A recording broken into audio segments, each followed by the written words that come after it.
Bienvenidos. Hoy emprendemos un viaje fascinante, ¿no? A los mismísimos cimientos de cómo empezamos a pensar sobre nosotros mismos en Occidente. Exacto. Vamos a explorar las raíces de la psicología allá, en la Edad Antigua. Un periodo clave, sin duda. Sí, y nos vamos a basar en material importante de historia de la psicología para entender cómo esos pensadores, hace milenios, ya se hacían preguntas que todavía resuenan hoy sobre la mente, el conocimiento, la naturaleza humana. Preguntas fundamentales, realmente. Nuestro objetivo es bastante claro, creo. Queremos destilar las ideas más importantes de toda esa época, ofrecer un panorama que sea útil. Por ejemplo, pensando en alguien que necesita una visión general para la cátedra de Historia de la Psicología. Ajá, un buen resumen conceptual. Para nuestras acciones, hay una pregunta que surge de las fuentes y que ya se hacía el filólogo Bruno Snell sobre los griegos y que nos puede guiar un poco. A ver. La mente humana. ¿Fue algo que descubrimos, así como un continente? ¿O fue algo que inventamos, como si fuera una herramienta? ¿O es más bien algo que construimos socialmente? Qué buena pregunta para empezar. Plantea toda una discusión. Sí, ¿no? Bueno, empecemos a desentrañar esto. ¿Por dónde arrancamos para entender el contexto de estas primeras ideas? Fundamental el contexto. Pensemos en la Grecia clásica. La vida giraba en torno a la polis, la ciudad-estado. Claro. El honor, la virtud cívica, servir a la comunidad, eso estaba por encima de casi todo, ¿eh? Mucho más que el beneficio personal. Y eso tiene que haber influido en cómo entendían qué mueve a la gente, ¿no? La motivación. Totalmente. Moldeaba la forma de entenderse a sí mismos y a los demás. Y en ese ambiente ocurre algo clave que mencionan nuestras fuentes. Un cambio de foco. De lo sobrenatural a lo... A lo natural, exacto. Figuras como Tales de Mileto son pioneras en esto. Pasar de explicaciones basadas en mitos, en dioses caprichosos, Ajá. a buscar explicaciones naturalistas. Intentar entender el mundo, y a nosotros mismos dentro de él, como algo hecho de materia, digamos, con sus propias reglas. Que se puede entender con la razón. Eso. Leyes comprensibles, sin tener que recurrir a cada rato a la voluntad divina. Este naturalismo, que recién empezaba, es la semilla de la ciencia. Y para la psicología, un desafío a la idea de un alma separada del cuerpo, ¿no? Directamente. Desafía esas visiones dualistas que separan tan radicalmente cuerpo y alma o mente. Y dentro de ese enfoque más natural surge un debate, tremendo. ¿La realidad es fija o cambia todo el tiempo? Pienso en Parménides y Heráclito. Un debate central con consecuencias enormes. Parménides decía, el ser, la realidad verdadera es una, eterna, no cambia, es perfecta. El cambio que vemos... Es una ilusión. Para él, sí, una ilusión de los sentidos. En cambio, Heráclito, todo lo contrario, el devenir. Todo fluye, todo cambia constantemente. Nadie se baña dos veces en el mismo río. ¡Wow! Dos visiones totalmente opuestas del universo. Radicalmente opuestas. Pero, ¿tienen algo en común respecto a cómo podemos conocer la verdad? Si todo es ilusión o todo cambia. Ahí está la clave. Fíjate que ambos, aunque no estén de acuerdo en nada más, desconfían de lo que nos dicen los sentidos, directamente. Claro. Ya sea porque nos muestran un cambio que no es real, según Parménides, o porque nos muestran cosas que pasan tan rápido que ocultan una ley más profunda, según Heráclito. Uh-huh. La cuestión es que ambos dicen, ojo, una cosa es cómo parecen ser las cosas, y otra cómo son de verdad. Y eso abre la puerta a preguntarse, ¿y cómo conocemos entonces? La epistemología. Exactamente. Si los sentidos nos pueden engañar, ¿cómo llegamos a la verdad? Gran pregunta. Y buscando explicaciones naturales, hasta para pensar, aparecen los atomistas. Demócrito y sus ideas, bastante particulares, ¿no? Fascinantes, la verdad. Un mecanismo muy temprano. Demócrito decía, todo está hecho de átomos, partículas indivisibles que se mueven en el vacío. Ok. Y para explicar cómo percibimos las cosas, se le ocurrió que los objetos largan como unas capitas finas de átomos, unas copias o imágenes que él llamaba ídola. Copias que viajan por el aire. Eso. Viajan, nos llegan a los ojos, a los oídos, y así percibimos. Y pensar, para él, era como combinar esas imágenes, esas ídola, en el alma. que también estaba hecha de átomos, pero más finitos. O sea, una teoría cognitiva materialista total, casi como una máquina. Muy rudimentaria, pero sí, una explicación materialista. Y de ahí derivó una ética. El hedonismo. Buscar el placer, evitar el dolor. Sí, buscar la eutimia, una especie de serenidad, de buen ánimo, optimizando el placer y minimizando el dolor como guía para vivir. Pero claro, esto generó, Me imagino que no cayó bien en todos lados. para nada. Sócrates y Platón, sobre todo, reaccionaron fuerte. Les parecía peligroso moralmente. A ver, si lo único bueno es mi placer, ¿por qué está mal ser un tirano exitoso que disfruta a costa de los demás? Uf, claro. Toca un nervio sensible, tan controversial que, bueno, se dice que Platón hasta sugirió quemar los libros de Demócrito. No me digas. Qué intensidad en los debates ya en esa época. Imagínate. Bueno, esto nos lleva directo a la famosa Edad de Oro de Atenas. Los tres grandes: Sócrates, Platón, Aristóteles. Arranquemos con Sócrates. Él como que cambia un poco el eje de la discusión, ¿no? Totalmente. A Sócrates no le quitaba el sueño de qué estaba hecho el universo, sino cómo vivir una buena vida. Lo suyo era la ética. El famoso «conócete a ti mismo». Y buscar la esencia de las virtudes. ¿Qué es de verdad la justicia? La belleza, el bien. No te daba respuestas hechas. Usaba su método, la mayéutica. El arte de parir ideas. Eso. A través del diálogo, de preguntas incisivas, te hacía cuestionar tus propias creencias, examinar tu vida. Y esa idea tan fuerte de él, si uno sabe lo que es bueno, actúa bien. Nadie hace el mal a propósito. Tesis súper intelectualista. La virtud es conocimiento, para él. Si actúas mal es porque no sabes, por ignorancia. Una idea noble, sin duda. Pero que choca un poco con la realidad, ¿no? Uno a veces sabe perfectamente qué debería hacer y hace otra cosa, justamente. Ahí entra lo que después se llamó acrasia, la debilidad de la voluntad. la incontinencia, digamos. Exacto. Sabemos lo correcto, pero nos gana el deseo, nos falta fuerza. Esa mete toda la complejidad de la motivación, la lucha interna. Temas súper psicológicos ya. Centrales. Sócrates abrió esa puerta, pero quizás subestimó un poco esas fuerzas no tan racionales que tenemos dentro. Su discípulo, Platón, sigue buscando la verdad, pero parece todavía más desconfiado de los sentidos. Muchísimo más. Platón quedó muy marcado por las matemáticas, por la geometría pitagórica, ¿viste? Esa certeza, esa perfección. Claro, los triángulos siempre siembran 180 grados, no importa cómo los dibujes. Exacto. Entonces concluyó que este mundo que tocamos y vemos, el mundo sensible, es engañoso, cambiante, imperfecto, pura apariencia. ¿Y la verdad dónde está entonces? En otro lado, en un plano inteligible, el mundo de las ideas o formas. Esa es la verdadera realidad para Platón. La famosa teoría de las ideas. A ver, explícala un poquito más. Platón dice que existen como modelos perfectos, eternos, inmutables. La belleza en sí, la justicia en sí, el bien en sí. ¿Ok? Y las cosas bellas o justas que vemos acá son solo copias, participaciones imperfectas de esas formas. Y a esas formas no llegas con los sentidos. Solo con la razón. Solo con el intelecto, con la razón pura. Después de un camino filosófico bien arduo. Volviendo a tu pregunta del principio. Para Platón, la mente no inventa ni construye la verdad. La descubre cuando logra acceder a ese mundo de las formas. ¿Y usa esa imagen tan potente? La alegoría de la caverna. Fundamental. Los prisioneros que solo ven sombras y creen que eso es todo. Sí. Si a uno lo liberan y lo obligan a salir a la luz del sol, que simboliza la idea del bien, la realidad máxima, el proceso es doloroso, te encandila. Cuesta ver la verdad. Claro. Muestra que conocer de verdad exige un esfuerzo enorme, una conversión del alma, dejar de mirar las sombras y apuntar a lo inteligible. ¿Y cómo organiza él el alma humana? Nuestra psicología. Propone un alma en 3 partes, que además, ojo, se corresponden con las clases sociales de su ciudad ideal en la República. Ah, mira vos. ¿Cuáles son esas partes? En la cabeza, la parte racional, el logisticon.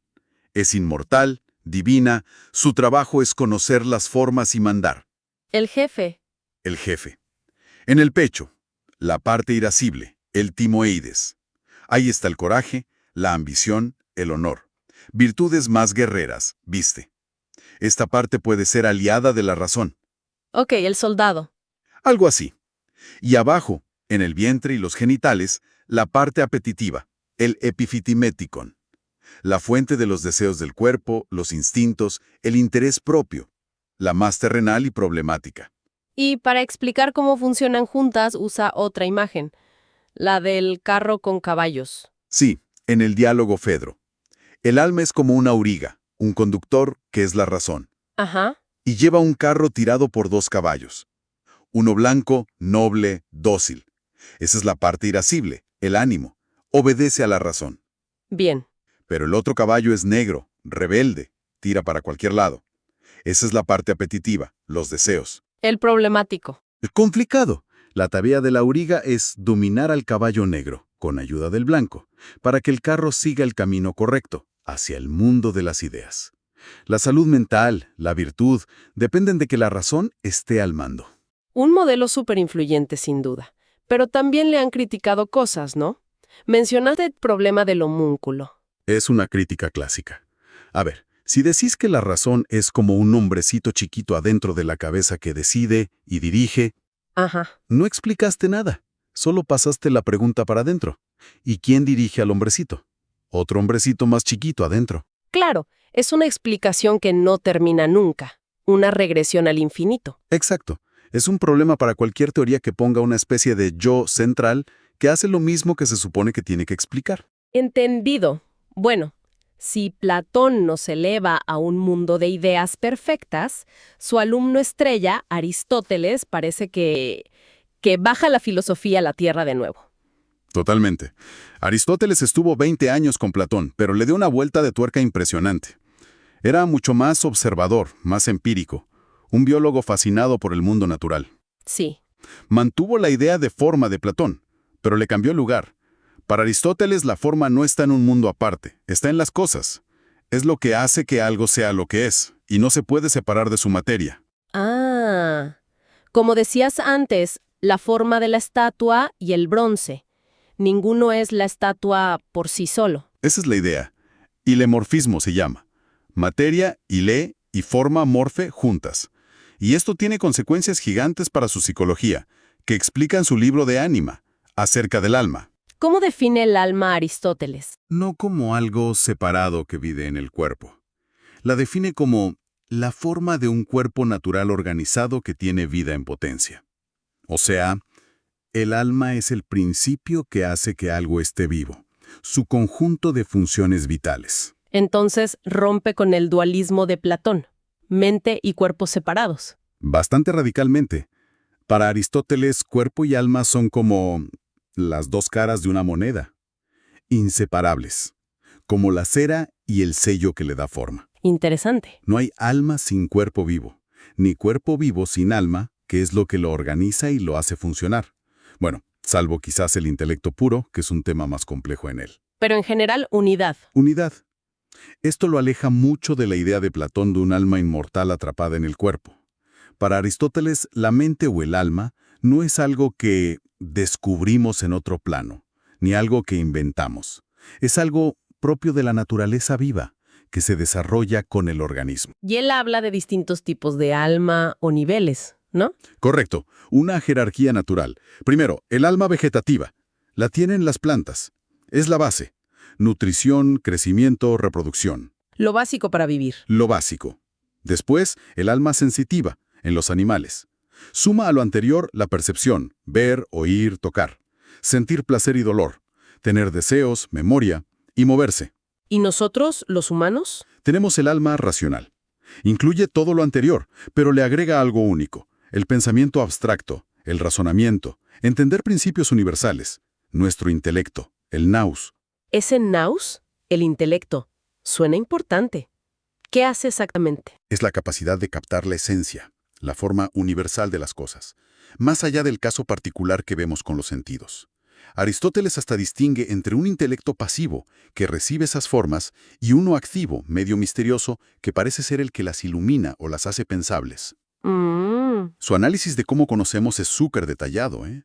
Va desde la sensación, pasando por un sentido común que integra lo de los distintos sentidos, la imaginación o fantasía, la memoria, hasta llegar al pensamiento abstracto. Casi parece un diagrama de flujo de procesamiento de información moderno. Impresionante el nivel de detalle para la época.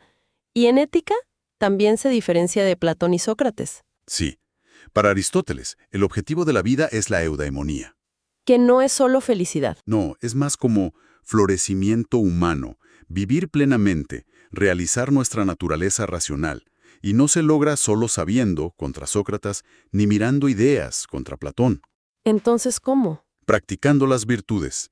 Y la virtud es encontrar el justo medio, el equilibrio, usando la razón práctica, la frónesis.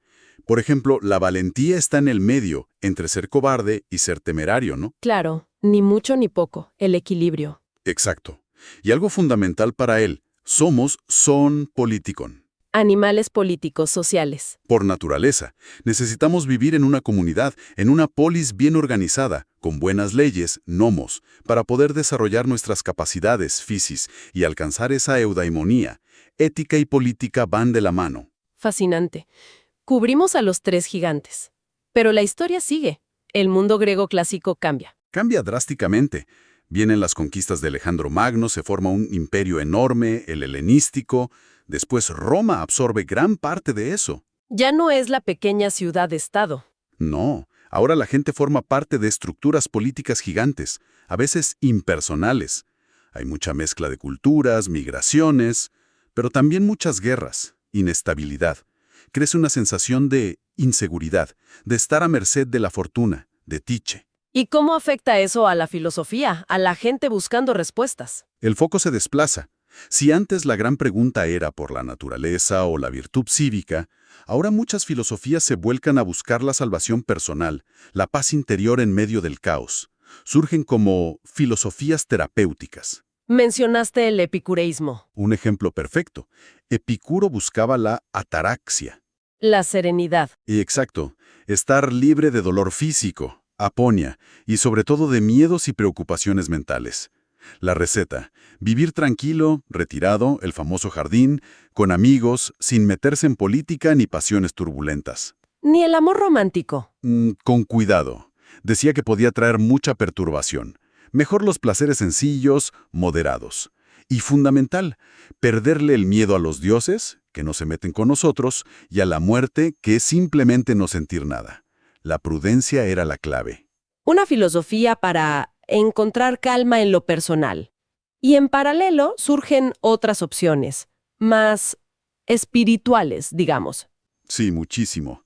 Los cultos mistéricos orientales se vuelven súper populares por todo el imperio. Isis de Egipto, Mitra de Persia, Cibeles de Anatolia. ¿Qué ofrecían? Algo que la religión oficial no daba tan claro. Ritos secretos de iniciación, misteria. Una conexión más personal y emocional con la divinidad. Y sobre todo, promesas de salvación individual. Una vida mejor después de morir. Respondían a una necesidad de sentido y seguridad muy fuerte. Y en ese caldo de cultivo aparece el cristianismo. ¿Cómo se lleva con toda esta filosofía griega que vimos? Una relación, complicada, de amor y odio casi. Hubo cristianos como Tertuliano que la rechazaban de plano. Decía, ¿qué tiene que ver Atenas, la filosofía, con Jerusalén, la fe? La fe es la respuesta, no la razón griega. Claro, para ellos la verdad revelada en la Biblia era superior y hacía innecesaria toda esa búsqueda racional griega, que además nunca terminaba. Ahí ves una diferencia clave. Sistemas de pensamiento abiertos, como el griego, siempre discutiendo, versus sistemas cerrados, basados en una revelación que se considera definitiva. Aunque otros cristianos sí usaron la filosofía. Por supuesto. Figuras como Clemente de Alejandría, Orígenes, después San Agustín, vieron en la filosofía herramientas útiles para pensar la fe, para armar la teología. Pero siempre, la fe tenía la última palabra sobre la razón. Y el cristianismo trae un énfasis distinto, ¿no? En la compasión, quizás. Sí, muy marcado. El agape, la caridad, el valor de cada persona ante Dios, incluyendo al que sufre, al pobre. Eso tiene un matiz diferente a la ética más cívica o intelectualista de los griegos y romanos clásicos. Y así llegamos a la antigüedad tardía, la transición a la Edad Media, que a menudo se ve como una época oscura en Occidente. Bueno, después de la caída del Imperio Romano de Occidente, más o menos en el 476, sí hay una fragmentación política grande en Europa Occidental, problemas económicos y parte del saber clásico como que se pierde o queda guardado en pocos lugares, como los monasterios. Se debate si fue un colapso o más bien una transformación lenta. Exacto. Pero sí hubo cambios y discontinuidades importantes. Pero ojo, el conocimiento antiguo no desapareció del todo. Ni mucho menos. Y esto es crucial. Mientras en Europa Occidental pasaba esto, gran parte de la filosofía y la ciencia griegas, sobre todo Aristóteles, se estaba preservando, traduciendo y desarrollando activamente en el mundo islámico. Ah, claro. Avicena, Averroes. Exacto. Eruditos como Al-Kindi, Al-Farabi, Avicena, Ibn Sina, Averroes, Ibn Rushd, no solo leyeron y comentaron a Aristóteles, hicieron aportes originales tremendos en lógica, metafísica, medicina y también en psicología, sobre las facultades del alma, la percepción, la relación mente-cuerpo. Y ese conocimiento después vuelve a Europa. Exacto. A partir del siglo XII más o menos, todo ese saber reingresa a Europa a través de traducciones del árabe al latín, principalmente en España e Italia. Y eso fue una chispa fundamental para el renacimiento intelectual de la Edad Media europea. Mientras tanto, en la Europa de esos primeros siglos medievales, ¿qué tipo de mirada sobre la vida interior encontramos en lo que se escribía? Mucho de lo que nos llega, por ejemplo, obras de teatro religiosas como las de Hroswitha, una monja alemana del siglo X, se centra en vidas de santos, de mártires, historias bíblicas. Con una intención más moralizante, quizá. Sí, los personajes suelen ser más como ejemplos. Representan la virtud o el vicio de forma muy clara. Hay menos lugar para explorar las dudas, las ambigüedades psicológicas, esos conflictos internos complejos que sí veíamos, por ejemplo, en la tragedia griega. Entiendo. Bueno, hicimos un recorrido larguísimo, ¿eh? Desde los primeros filósofos griegos hasta casi la Edad Media. Si tuviéramos que hacer un balance, pensando en esa historia de la psicología, ¿qué nos dejó la antigüedad? ¿Cuáles serían los puntos clave? Varios y fundamentales. Primero, ese paso gigante del mito al logos, del pensamiento mágico a la razón y la observación naturalista para entender el mundo y a nosotros. Eso es básico. El nacimiento de la investigación racional. Exacto. Segundo, las tremendas construcciones filosóficas de Platón y Aristóteles definieron conceptos que usamos hasta hoy: alma, mente, razón, percepción, memoria, motivación, y plantearon modelos de cómo funciona todo eso que se siguen discutiendo. Sí, sentaron las bases del vocabulario psicológico casi. De alguna manera sí. Tercero, las preguntas éticas esenciales. ¿Qué es vivir bien? ¿La virtud? ¿La felicidad? ¿Nuestra naturaleza social? Y cuarto, no menos importante, cómo respondieron después las filosofías helenísticas y las religiones a las crisis, buscando la paz interior, la salvación personal.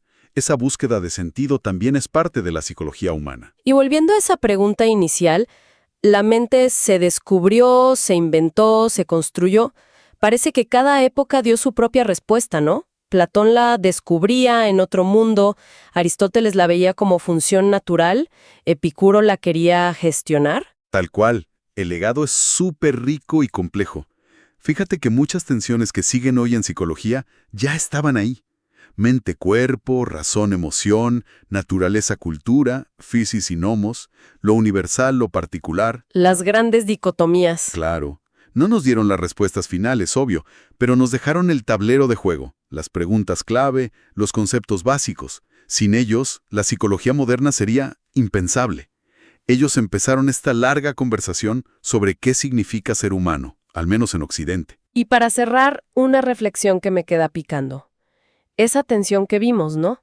Entre la confianza de los griegos clásicos en la razón, como el camino, Platón, Aristóteles, y después de esa búsqueda más personal de fe, de experiencia, de consuelo, helenismo, cristianismo, ¿cómo resuena eso hoy?